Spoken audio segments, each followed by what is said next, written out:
En 1861, el presidente Benito Juárez suspendió los pagos de la deuda externa, lo que provocó la intervención de Francia, Reino Unido y España en México. En 1862, las tropas francesas, lideradas por el general Charles de Lorenzez, fueron derrotadas por las fuerzas mexicanas del general Ignacio Zaragoza en la batalla de Puebla.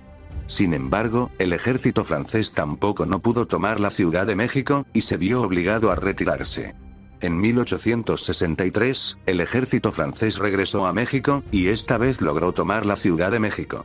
El 10 de abril de 1864, el archiduque Maximiliano de Habsburgo, primo del emperador Francisco José de Austria, llegó a México y se convirtió en el emperador. Durante su reinado, Maximiliano implementó varias reformas, como la creación de un sistema de educación pública, la construcción de infraestructura y la promoción de la agricultura.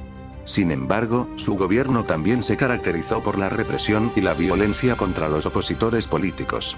En 1866, el presidente de los Estados Unidos, Andrew Johnson, comenzó a presionar a Francia para que retirara sus tropas de México.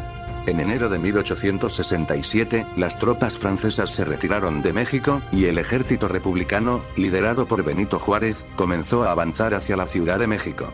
El 19 de junio de 1867, Maximiliano fue capturado por las fuerzas republicanas en Querétaro. Fue sometido a un juicio y condenado a muerte. El 19 de junio de 1867, Maximiliano de Habsburgo fue fusilado en el Cerro de las Campanas, en Querétaro.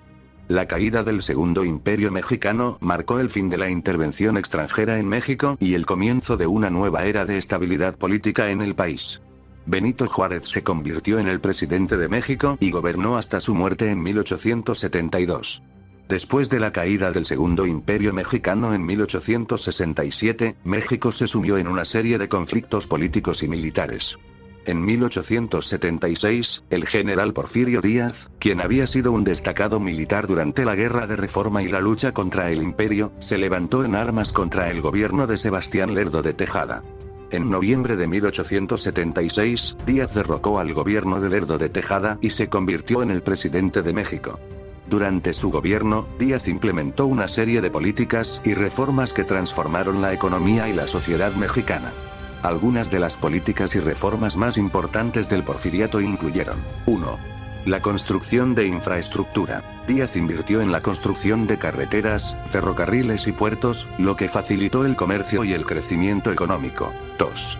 La promoción de la inversión extranjera. Díaz fomentó la inversión extranjera en México, lo que atrajo capital y tecnología a la economía mexicana. 3. La modernización de la agricultura. Díaz implementó políticas para modernizar la agricultura mexicana, lo que aumentó la productividad y la eficiencia. 4. La expansión de la educación. Díaz invirtió en la expansión de la educación en México, lo que aumentó la alfabetización y la educación de la población.